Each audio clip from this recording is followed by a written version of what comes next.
Aku pastikan, kata Allah, ada orang yang akan menjamin kebahagiaan dalam hidupnya dan sukses dalam pekerjaannya.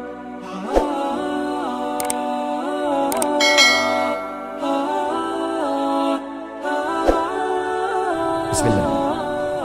Qad aflaha man zakka. Qad aflaha.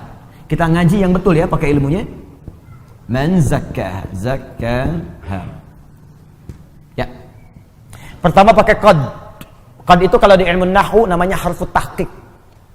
Huruf yang menjamin kepastian. Ya, aflah dari kata falah. Ya, falah itu sukses dan bahagia. Kalau Anda buka kamus bahasa Inggris bahasa Arab, maka falah diterjemahkan success and happiness. Bukan sekedar bahagia, tapi ada suksesnya. Dia ada sukses saja disebut fauz namanya. Disebutkan derivasinya dalam Al-Qur'an 29 kali. Ya, ada faiz, ada fauzan, faizah, fauzi, itu sukses. Ya, fauzi, orang yang diharapkan sukses dalam hidupnya walaupun belum tentu bahagia. Ada faiz. Kalau bahagia saja, farah namanya. Farah. Orangnya farhan, perempuannya farah. Kalau ada yang namanya farhan, artinya orang yang diharapkan bahagia selama hidupnya. Bahagia walaupun belum tentu sukses. Nah, Anda pilih mana?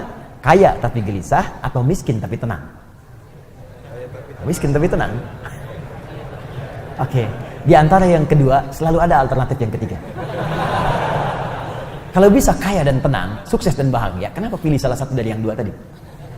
Dan Allah Maha tahu, maka ditawarkan pilihan langsung yang ketiga, namanya falah. Falah itu sukses dan bahagia, kaya dan tenang.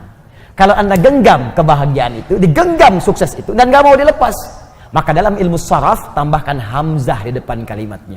Asalnya falah begini, falah gini, tambahkan hamzah gini. Kalau tambahan satu huruf muncul di depan kalimat, maka harokat huruf yang pertama dari kalimat asal ini falah, fa, pindah ke sini. Harakatnya fa. Karena pindah yang ini mati, sukun. Sukun, bulat. Karena ini sudah ada hamzah, maka di ilmu sharaf ilatnya ini hilang. Harakat tetap aflah. Falah jadi aflah. Orang yang menggenggam dengan kuat kebahagiaan dan kesuksesan. Terjemahkan dengan ilmunya, qad aflaha. Aku pastikan, kata Allah, ada orang yang akan menjamin kebahagiaan dalam hidupnya dan sukses dalam pekerjaannya. Jadi kalau beraktivitas dimanapun, ada masalah sebesar apapun, tenang aja. Kayak nggak ada pengaruh pada dirinya. Bukan nggak punya masalah, teman-teman. Punya masalah juga. Cuma masalah itu diberi rumus oleh Allah sehingga menjadi ringan. Bukan nggak berat, bukan nggak ada masalah. Jadi sebelum itu datang, dia sudah tahu ilmunya. Sehingga ketika datang, ringan aja dihadapi, seberat apapun. Ya, indah. Dan sukses dia. Dan ketika ada tantangan, dan Quran tidak pernah menyebut hambatan, tantangan. Ada tantangan dalam pekerjaan, dihadapi, tenang aja. Dan kesuksesan itu Allahu Akbar. Begitu seorang punya positive thinking, tenang jiwanya, maka setengah kesuksesan sedang dia genggam dalam tangannya. Bergerak, bergerak, bergerak, bergerak, bergerak. Allahu Akbar. Aflah. Siapa orang itu? Maka rumus awalnya man. Ismun mausulun alal fardiyatil amiyah. Konjungsi huruf sambung menyambungkan dua hal. Yang pertama dengan yang kedua. Qad aflaha ingin disambungkan dengan zakah. Disambungkan kadang-kadang menunjuk kepada objek atau subjek sekaligus. Tanpa batas bagi setiap personal. Seakan Allah ingin mengatakan bagi Anda siapapun hamba. Tanpa batas. Laki-laki kah? Perempuan kah? Tua kah? Muda kah? Kecil, besar kah? Kaya, cukup kah? Kalau Anda ingin menggenggam kesuksesan dan kebahagiaan, maka zakah. Itu bisa Anda raih, modal awalnya zakah. Haknya kembali kepada nafsu. Zakah artinya menyucikan. Maka diterjemahkan dalam terjemahan, sungguh akan sukses dan bahagia orang yang mampu menyucikan nafsunya, jiwanya. Baik, kembali ke sini. Kalau nyuci itu dibuang kotorannya atau dibuang pakaiannya, bendanya? Bendanya atau kotorannya? Papa mau nyuci dulu nih, cek, picun ke Citarum. Bukan bendanya, pasti kotorannya kan? Baik, sekarang saya tanya, ada nggak seseorang mencuci pakaian kalau pakaiannya nggak kotor? Mustahil. Nggak ada, mustahil Joni ada orang nyuci tapi nggak kotor, mustahil. Nyuci itu dilakukan kalau bendanya kotor. Gelas kotor, cuci. Baju kotor, cuci. Ya, muka kotor, basuh. Basuh. Cuci, ayo bilas dengan rinso tuh muka. Cuci, bersihkan, cuci. Mencuci itu artinya menghilangkan kotorannya, bukan menghilangkan bendanya. Nah sekarang, ini dalam sekali ini. Ini bawa ke teori nafsu. Nafsu itu dibuat oleh Allah, bukan ingin menghilangkan jiwanya. Tapi dihadirkan supaya mengangkat yang bersihnya, yang takwanya supaya muncul. Sebab kalau nggak ada kotoran, yang bersih nggak akan nampak. Anda itu kan mencuci supaya nampak bersihnya kan?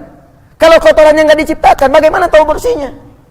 Di mencuci itu bukan menghilangkan bendanya, supaya Anda paham ada bersihnya. Dibuatlah kotor. Kotor itu dibuat bukan ingin menjadikan benda kotor, tapi supaya Anda mendapatkan kebersihan darinya. Begitu cara memahaminya. Maka kata Allah, saya ciptakan nafsu ini bukan ingin membuat kalian itu menjadi banyak masalah. Bukan ingin menjadikan kalian buruk, tapi sifat di nafsu itu saya buat sebagai katalis supaya yang takwanya muncul. Sebab kalau nggak ada lawannya di nafsu, yang takwa nggak akan muncul. Bagaimana ketahuan sabar kalau nggak ada marah? Nggak ada hujan, nggak ada angin, nggak ada geledek, nggak ada petir, tiba-tiba marah aja. Gara-gara maneh yuk. Mustahil ada begitu, pasti ada pemicunya dulu. Ya, kalau Anda ingin mengangkat jujur, mesti ada bohong. Maka bohong diciptakan bukan untuk menjadikan manusia pembohong, tapi supaya jujurnya nampak. Sebab kalau nggak ada sifat bohong, jujur nggak akan kelihatan. Kalau nggak ada sifat ria, yang tawadu nggak akan nampak. Kalau nggak ada sombong, sifat rendah hati nggak akan nampak. Makanya diciptakan sombong, bukan ini menjadikan manusia sombong, bukan. Makanya ketika Qarun sombong, oleh Allah dicela. Buka Quran surah 28 ayat 76 sampai 77 itu. Inna Qaruna kana min qaumi Musa fabagha alaihim. Qarun itu termasuk kaumnya Musa, sombongnya luar biasa. Bagha, sombong dengan harta. Togha, sombong dengan kedudukan. Ingat, indah bahasa Arab tuh. Togha, sombong dengan kedudukan. Makanya Fir'aun ketika disebut sombong, kalimatnya pakai togha. Idhab ila fir'auna innahu togha. Tapi Qarun, bagha. Inna Qaruna kana min qaumi Musa fabagha alaihim. Bagha dengan harta. Kalau tidak disebutkan siapa orangnya langsung, kapan kejadiannya, ini menunjukkan kejadian tersebut akan terjadi lagi di masa depan dengan tokoh yang berbeda. Fir'aun bukan nama asli, tapi gelar yang melekat kepada Raja Mesir. Faraoh, bahasa Arabnya Fir'aun. Ini menunjukkan ada potensi kesombongan jika melekat pada kedudukan. Maka hati-hati. Ada ilmunya, kelola itu supaya tidak sombong. Kalau Anda sombong, kata Allah, telat. Sudah ada Fir'aun sebelumnya. Harta juga begitu, ada potensi kesombongan jika melekat pada harta. Contohnya Qarun. Qarun sombong, hartanya banyak. Disebutkan di Al-Quran, wa inna mafatihahu latanu bil usba. Sungguh kunci-kunci berangkasnya saja kalau dipikul oleh bodyguardnya beratnya luar biasa. Bodyguard kemana-mana, bukan ngawal orangnya, bawa kunci berangkas, bukan buat pamer doang. Mana-mana, 8 orang, 10 orang mangkat begini. Pikulnya berat, cuman kunci berangkasnya aja. Saya sering tanya ya pada beberapa kawan, Anda kalau punya berangkas satu tuh, kuncinya di-upload, tuh dipublikasikan atau disembunyikan?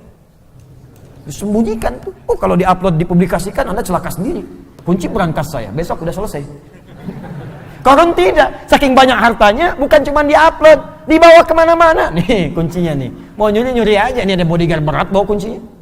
Qarun, hartanya sekarang masih dicari. Mau kemana Pak? Saya tempat tanya. Ke laut Pak, ngapain? Cari harta karun. Harta karun masih dicari. Sombong dengan harta, bagha, ditegur oleh Allah. Apa jawaban Allah? Wabtaghi fima ataqallahu daral akhirah wa la tansa nasibaka minad dunya. Hai Qarun, saya titipkan harta ini bukan untuk sombong. Kelola itu. Tepis kesombongan, arahkan supaya engkau tawadu beramal dengan hartamu. Kalau ada orang sekarang baru punya Ferrari 1 sudah sombong. Cuma dipanasin malam, balapan sama taksi, bolak-balik gaya doang. Telat.